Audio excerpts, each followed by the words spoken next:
নমস্কার। আমার আজকের নিবেদন স্বরচিত কবিতা পাগলামি।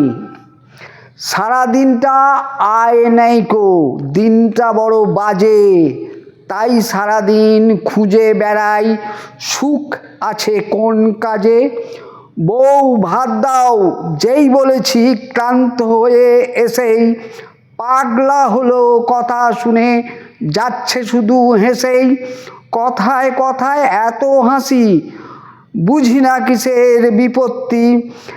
এত হাসি মোটে ভালো নয়, এটাই বড় বিপত্তি। স্ক্রু ঢিলে হলো নাকি, লাগছে মনে খটকা।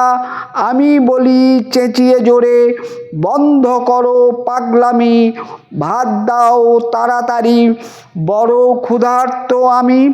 শুনে দেখি মুখ ভেঙচে, মুখে হাসির রেশ। কারণ ছাড়া সবাই হাসে, যেন হাসির দেশ। নমস্কার। সকলকে আমার অনুরোধ, এই ছোট্ট চ্যানেলটি সাবস্ক্রাইব করে দেবেন। ধন্যবাদ।